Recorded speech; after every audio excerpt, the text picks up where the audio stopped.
Hello বন্ধুরা, তো চলে এসেছি তাজকিচেনে। আর আজকে বানিয়ে দেখাবো বাসি ভাত দিয়ে একটি রেসিপি। আর এই বাসি ভাত সবারই বাড়িতে কিন্তু সব সময় থেকে যায়। হয় দুপুরের ভাত বাসি হয়ে যায়, নতবা রাত্রের ভাত সকালে বাসি হয়ে যায়। আর অনেক সময় বেশি বাসি হয়ে গেলে ভাতগুলো কিন্তু খেতেও ভালো লাগে না। অনেক সময় যে আমরা ভাতে ভাত মিশিয়ে দিয়ে দেবো সেটাও কিন্তু পারি না। তো এই বাসি ভাতগুলো যদি আমরা রেখে দিই বা ফেলে না দিয়ে যদি কোনো রেসিপি বানিয়ে খাই তাহলে কেমন হয়। তাহলে স্কিপ না করে পুরোটা দেখতে থাকুন যে কতটা সহজে এই বাসি ভাত দিয়ে আমরা লুচি বানিয়ে নেব।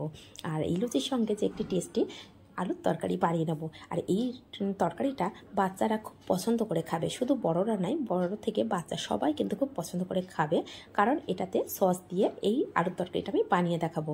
আর এই লুচিটা দেখুন ভাত দিয়ে বানানো বলে যে কোনো তেল চিপচিপে ভাবাবে সেটা কিন্তু একদমই হয়নি। তাহলে স্কিপ না করে পুরোটা দেখার অনুরোধ রইল। আর যারা আমার চ্যানেলে নতুন বন্ধু তাদের কাছে অনুরোধ রইল চ্যানেলটিকে সাবস্ক্রাইব করে পাশে থাকা বেল আইকনটি প্রেস করে রাখবেন। তাহলে চলুন কীভাবে বানিয়েছি বাসি ভাত দিয়ে সেই রেসিপিটা দেখা যাক। তো প্রথমে আমি একটি বোল নিয়েছি, এই বোলের মধ্যে হাফ বোল মতন বাসি ভাত ছিল, সেটাই আমি নিয়ে নিয়েছি সম্পূর্ণ ভাতটা। তো এই ভাতটাকে প্রথমে আমি একটি মিক্সি জারের মধ্যে নিয়ে নেব। আর এটা কোনো মাপের ব্যাপার নেই, যতটা ভাত থাকবে সেই পরিমাণে যে ময়দা লাগবে বা কিছু সেটা একদমই না, দেখতে থাকুন তাহলে বুঝতে পারবেন। তো এই ভাতের মধ্যে দিয়ে দিলাম সামান্য একটু লবণ, আর দিয়ে দেবো এখানে একটি ডিম। এই ডিম দেওয়ার কারণটাও বলে দিই, এই ডিমটা দিয়েছি যাতে করে এই তেল চিটচিটে একটা ভাব আসে। লুচি করার উপরে যেন একটা তেল থাকে, সেই তেলটা কিন্তু আসবে না। লুচিটা তৈরি হওয়ার পরে একদমই শুকনো শুকনো ভাব আসবে। তো দেখুন পেস্টটা আমার রেডি হয়ে গেছে। পেস্টটা কিন্তু খুব ঘন করে নিয়েছি, সেটা কিন্তু দেখতে পাচ্ছেন। এটা যদি সামান্য পরিমাণ একটু জল ব্যবহার করি সেক্ষেত্রে কিন্তু অনেকটা পাতলা হয়ে যাবে, ময়দার পরিমাণটা তখন বেশি লাগবে। তো এইভাবে আমি একটি বোল নিয়ে নিয়েছি, তার মধ্যে সম্পূর্ণ যে পেস্টটা দিয়ে দিলাম। এর মধ্যে আমি দিয়ে দেব ময়দা। তো ময়দা আমি যে বাটি মেপে হাফ বাটি ভাত নিয়েছিলাম সেই বাটিরই এক বাটি ময়দা নিয়েছি, কিন্তু এই এক বাটি ময়দা কিন্তু আমি সম্পূর্ণ দেব না, যেহেতু পেস্টটা অনেকটাই কিন্তু ঘন, সেই জন্য আমি সম্পূর্ণ দেব না। আমি অল্প অল্প করে দিয়ে আগে মেখে নেব, যতটা প্রয়োজন হবে সেই পরিমাণে ময়দা আমি ব্যবহার করব। আর এই টেস্টটা বাড়ানোর জন্য সামান্য একটু চিনি ব্যবহার করলাম। যারা চিনি পছন্দ করে না তারা কিন্তু স্কিপ করে যেতে পারেন।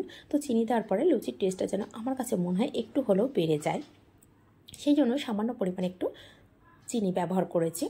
আপনারা অবশ্যই স্কিপ করে যেতে পারেন। তো দেখুন সামান্য ময়দা দিয়ে কিন্তু আমি যখন মিশিয়েছি হালকা একটু নরম আছে, সেই জন্য আমি আবারও চামচ দিয়ে অল্প অল্প করে ময়দা ব্যবহার করব। একবারে অনেকটা ময়দা ব্যবহার করব না, কারণ এর মধ্যে আমি কিন্তু কোনো জল ব্যবহার করছি না, সেটা কিন্তু খেয়াল করছেন। যদি প্রয়োজন হয় যে একবারে বেশি ময়দা পড়ে গেছে তখন ডোটা কিন্তু অনেকটাই শক্ত হয়ে যাবে, সেক্ষেত্রে কিন্তু সামান্য একটু জল ব্যবহার করতে পারেন, কিন্তু আমি জল ছাড়াই কিন্তু সম্পূর্ণ ডোটা রেডি করেছি। তো দেখুন এটা কিন্তু অনেকটাই রেডি হয়ে গেছে। আর ময়দা কিন্তু আমার হাফ বাটির মতন লেগেছে, আর হাফ বাটি কিন্তু রয়েছে, তাহলে হাফ বাটি ভাতে হাফ বাটি ময়দা লেগেছে। আপনাদের কিন্তু অবশ্যই বেশি বা কম লাগতে পারে, সেটা যে পেস্ট করবেন সেই পেস্টের উপর নির্ভর করবে। তো এটাকে সাইড করে রেখে আমি এখানে 1 চামচ মতো তেল নিয়েছি, দিয়ে এটাকে আবারও খুব ভালো করে মিশিয়ে নেব। তো ভালো করে মাখাটা আমার রেডি হয়ে গেছে, এটাকে 10 মিনিটের জন্য রেস্টে রেখে দেবো। এদিকে যে আলুর তরকারি রেসিপিটা রেডি করে নেব।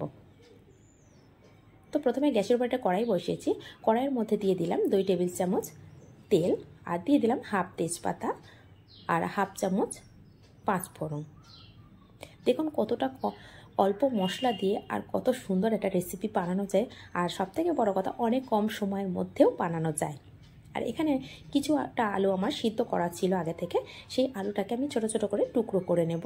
এটা হাত দিয়েও নিতে পারি বা চামচ দিয়েও ছোট ছোট টুকরো করে নিতে হবে। তো দেখুন এটা কিন্তু একদম খুব সহজেই হয়ে যায়, চামচ দিয়ে এইভাবে ছোট ছোট টুকরো করে নিচ্ছি। এটা ছোট বড় যে যেমন পারবেন সেইভাবে ছোট ছোট টুকরো করে নিতে পারেন। এদিকে 5 ফোড়নটাও আমার হালকা কয়েক সেকেন্ড ভাজা হয়ে গেছে, আর ফ্লেমটা কিন্তু এই পর্যায়ে আমি একদমই লো রেখেছি। তার উপরে দিয়ে দিলাম একটি শুকনো লঙ্কা কুচি করে দিয়েছি। এর উপরে দিয়ে দেবো যে আলুটা আমি ছোট ছোট টুকরো করে রেখেছিলাম, সেই সম্পূর্ণ আলুগুলোই দিয়ে দিলাম।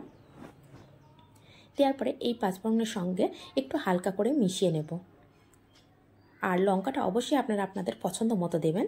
আর এখানে আমি দিলাম খুব সামান্য পরিমাণে একটু লঙ্কা গুঁড়ো, আর দিয়ে দিলাম সামান্য একটু হলুদ গুঁড়ো, দিয়ে আবারও সব কিছু একসাথে খুব ভালো করে মিশিয়ে নিলাম।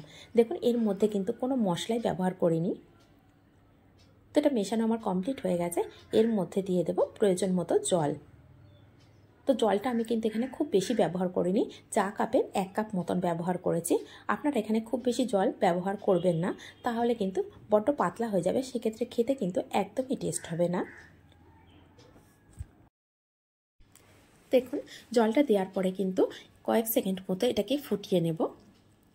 তো প্রায় কয়েক সেকেন্ড না, আমি এটা 1 মিনিটের মধ্যে ফুটিয়ে নেব। যখন খুব ভালো করে ফুটে গেছে তখন কিন্তু আমি এর মধ্যে দিয়ে দেব টমেটো কেচাপ, আর এটা 3 চামচ ব্যবহার করেছি। এটা যদি বাচ্চারা খেতে খুব পছন্দ করে, এখানে আপনারা প্রয়োজনের থেকে একটু বেশিও দিতে পারেন, কিন্তু সেক্ষেত্রে বেশি একটু টক হয়ে যাওয়ারও সম্ভাবনা থাকে। সেই জন্য এখানে আমার কাছে মনে হয়েছে 3 চামচটা আমার কাছে একদম পারফেক্ট লেগেছে। এটাকে অবশ্যই একবার টেস্ট করে নেবেন, তারপরেই কিন্তু বেশি দেওয়ার চিন্তা করবেন। তো এখানে আমি 3 চামচ দিয়ে দিয়েছি টমেটো কেচাপ। দেওয়ার পরে কিন্তু এটাকে 30 থেকে 40 সেকেন্ড ফুটিয়ে নেব। নেওয়ার পরে কিন্তু এটাকে গ্যাসের ফ্লেমটাকে অফ করে আমি এটাকে নামিয়ে নেব।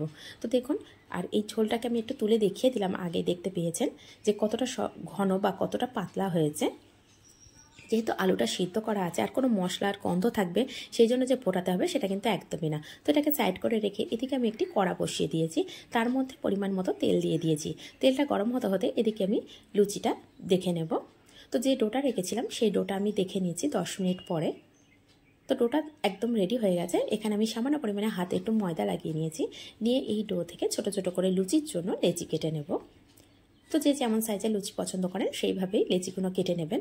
আর এখানে আপনারা চাইলে কিন্তু তেল দিয়ে বেলে নিতে পারেন। তো আমি এখানে ময়দা ব্যবহার করেছি। সামান্য পরিমাণে ময়দা দিয়ে লুচিটাকে আমি বেলে নেব। আর ময়দা কিন্তু আমি খুব বেশি পরিমাণে ব্যবহার করছি না, সেটা দেখেই বুঝতে পারছেন। এখানে কিন্তু আপনারা চাইলে অবশ্যই তেল দিয়ে বেলে নিতে পারেন। তো দেখুন এইভাবে করে আমি একটি লুচি বেলে নিয়েছি। তো লুচিটা বেলার পরে তেলটা আমার খুব গরম হয়ে গেছিলো, সেই জন্য তাড়াতাড়ি দিয়ে দিয়েছিলাম, দেখিয়ে দিতে পারিনি। তো একটা লুচি আমার ঠিকঠাক রেডি হয়ে গেছে। এটাকে তুলে নেব, নিয়ে আরও একটা লুচি আমি সেঁকে দেখিয়ে দেব। আর দেখুন লুচিটা কিন্তু এখন তেল চিপচিপে মনে হচ্ছে, কিন্তু যখন কিছুক্ষণ পরে আমি সার্ভ করে দেখাবো, লুচি কিন্তু উপরে একদম তেলের ভাব থাকবে না। তো তেলটা তো একদম গরম হয়ে গেছে ঠিকঠাক। তো এর উপরে দিয়ে দিচ্ছি আরও একটি লুচি। তো এইভাবে মাঝখান দিয়ে একটু তেলের ছিটে দিয়ে দিচ্ছি। দিয়ে মাঝখান দিয়ে এইভাবে একটু চেপে ধরলে কিন্তু লুচিটা খুব সুন্দরভাবে ফুলে যাবে। এই লুচি যদি নাও ফোলে তাও কিন্তু নরম থাকবে অনেকটাই, আর খেতে কিন্তু ভীষণ মজার হয়। একবার হলেও বাড়িতে এই বাসি ভাতে এই লুচিটা অবশ্যই বানিয়ে দেখতে পারেন কেমন হয়। দেখুন লুচিটা কত সুন্দরভাবে ফুলে গেছে। আর সব সাইডগুলো কিন্তু একটু ভালো করে ভাজা করে নিতে হবে, যাতে একদম কাঁচা ভাব না থাকে। অনেক সময় কি হয়, মাঝখানটা ফুলে যায় কিন্তু সাইডগুলো কিন্তু কাঁচা কাঁচা ভাব থাকে। সেই জন্য সেঁকার সময় একটু খেয়াল করে নিতে হবে, যাতে সব সাইডটাই খুব ভালো করে সেঁকে নেওয়া যায়। সেক্ষেত্রে কিন্তু লুচিটা খেতেও ভীষণ মজার হয়। এভাবে আরও একটি লুচি আমি দেখিয়ে দিচ্ছি। দেখুন এইভাবে আরও একটি লুচি দিয়ে দিয়েছি।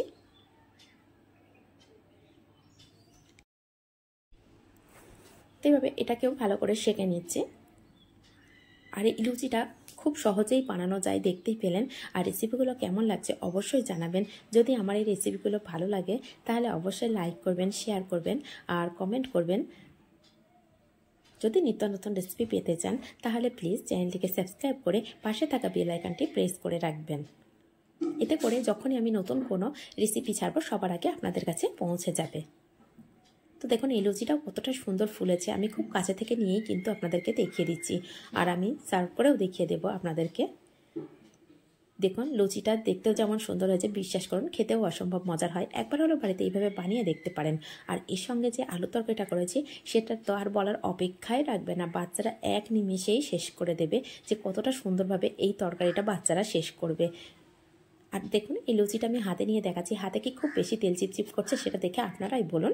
যখন আমরা এমনি লুচি বানাই তখন কিন্তু হাতে খুব তেল চিপচিপ করে, কিন্তু এই ডিমটা দিয়েছিলাম বলে কিন্তু হাতে সেই তেল চিপচিপে ভাব নেই। বা লুচি আমরা দেখে কিন্তু ভয় পাই, লুচির মধ্যে অনেক পরিমাণে তেল থাকে, খেতেই চাই না আমরা অনেকে। কিন্তু এইভাবে বানিয়ে একবার হলেও বাড়িতে বানিয়ে দেখবেন, আর অবশ্যই কমেন্ট করতে ভুলবেন না। আজ এই পর্যন্ত, ধন্যবাদ।